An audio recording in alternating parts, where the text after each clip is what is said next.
Hello duelists, it's Joe here from Rufioh. Welcome to the channel. In today's video I am doing something that I used to do quite regularly. I am bringing you a Dinodolls profile, that is Dino and Shaddoll. Now this is a deck I got into super soon after coming back into the game, and shout out to a guy called Matt Black. I'll put a link to his channel down below. He's going to be doing some, well, plenty of Shaddoll content allegedly upcoming, so go and check him out. He got me into this deck when I first got into it, when I first got back into the game, and I've been playing it on and off ever since, really, actually. And I love my dinos, full stop. And now feels like a good time to get playing Shaddolls again, so I've been playtesting this a lot. And yeah, it's been actually really quite good for the most part. Obviously, it can struggle sometimes against the meta, but it also has a pretty good matchup a lot of the time. You know, Winda's a hell of a card. The deck's quite explosive. The only problem is the grind's a little bit poor, but the dolls really help with that. So yeah, I think it's in a pretty cool place, and we might see some of these cards getting a little bit more love and support. There might be some good bits that come out in the new year that kind of support this deck, so that'd be really good to see as well. Now, the deck isn't perfected, it isn't finished. Like the side deck, for example, is just some ideas, because again, I've really only been playtesting. It's not something that I've taken to a tournament yet. I'm actually considering taking this to locals when I next go, which probably won't be till January, but we'll see what happens about that. But I do have extra deck and main deck all sorted. But I digress, let's get stuck in to the main deck. So starting off with some dinos here, we have 2 copies of Ultimate Conductor Tyranno. I don't really need to say much about this, do I? This is your boss monster. Win games. This card's crazy. Even going first, it's quite good. Primarily with this deck, we're going to want to go second, by the way, in case I didn't state that, which I'm sure I didn't. But if you have to go first, this card's really good. I mean, it's Book of Eclipse. The amount of things that this outs and just deals with is crazy. Yeah, 2 copies is enough. 3 is just overkill, so you don't need to do that. But yeah, this is really good. Triple copies of Soul Eating Oviraptor. Again, your best normal summon in the deck. It does everything, really. I mean, the card's kind of crazy. It gets your combo started, it searches things, it dumps stuff into the grave. It just really depends what you need, but yeah, you want to see this card every single time. We've got 1 copy of Miscellaneousaurus. With any luck, this will go up. I'd love to see this at 2, maybe even 3 if we get really crazy here. This card's absolutely nuts. It protects all your plays. It gets your plays going. This card is just bananas. Really good. We've got a single copy of Giant Rex. I still feel this is needed in this deck. This is really good. I know that there's the one that searches Poly that kind of does a similar job, but we don't play Poly in this build. So Giant Rex, I think, is just a little bit better for this version. But if you are playing Poly or you want to play any of the Dino Fusion, obviously go with those as well. On some babies here, we've got triple copies of Baby Ceresaurus. This is the one that you want to see as well. Ideally, you want to just open 1 copy of this, because more often than not, that's going to help you see through your plays, but of course, plenty of ways to get into it. We've got a single copy of Petit Pteranodon. This is the one you kind of want to go into less, but it can help you get into things like Pancratops, which is quite useful at times. We've got a single copy of Animadorned Archosaur. I was playing this at 2, and I keep flicking between them. 1 seems to be okay. Again, I just sort of flick between it. Maybe side deck the other one if you really need to see it, depending on the matchup, but yeah, 1 is usually enough. We've got a single copy of Dino Wrestler Pancratops. Again, more than fine. I don't think you need to up it from this. You could potentially side others if you want to just have them available to you.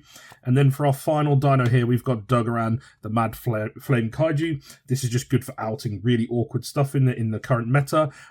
This can help break boards a little bit. Yeah, it's just a really good card to have available to you, and of course it's searchable in this deck. So that rounds off the main deck dinos. Onto some Shaddolls. We've got Shaddoll Beast here. We've got a single copy of Dragon, a single copy of Squamata, a single copy of Ariel, and a single copy of Wendy. Hopefully I can fit all those on the screen. Yeah, this package just seemed quite nice overall. You've obviously got a bunch of different utility options here. This gets used an awful lot in the modern game, just banishing stuff, getting it out of the grave when your opponent's doing, well, annoying stuff. Yeah, this obviously can just dump any other Shaddoll card, so that's pretty handy. Popping back row, drawing cards, summoning from deck. I mean, they kind of do everything. And even the flip effects come up occasionally as well. But yeah, these 4 I would say see the most play, but Wendy could do some really cool stuff as well, just depending on what you're playing against. I have tried some of the other dolls. This seems to be the best balance for me. Maybe some of the others are kind of usable, but this has worked well for me so far in testing.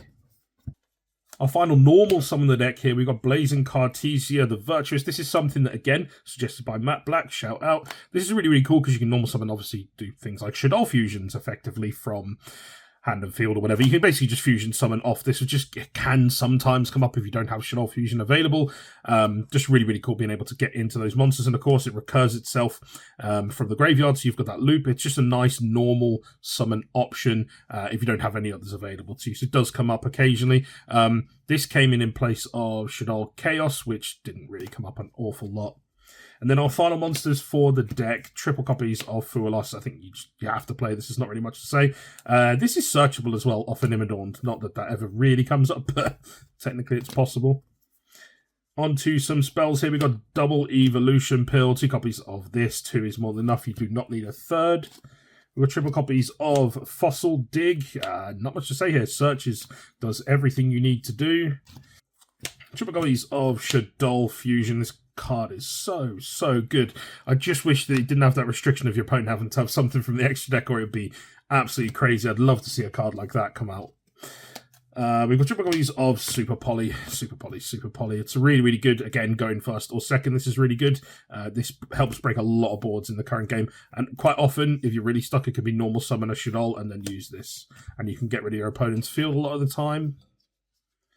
Then you've got triple copies of Forbidden Droplet. I've had mixed opinions about this. It's usually quite good. It's a shame it doesn't trigger the Shadolls, but there we are. But it does help you break boards, and again, going first or second, it can be useful. You do sometimes end up with leftover stuff on the field, and this is a good way to just get rid of it and then negate your opponent's field, essentially.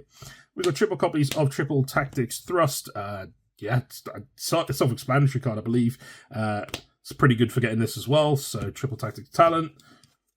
Another target for Triple Tactics Thrust. Harpy's Feather Dust is really, really quite handy. Playing into boards, blow out back row, really, really good. A single copy of Call by the Grave. It just helps if you aren't really good at Yu-Gi-Oh! And Open Miscellaneousaurus.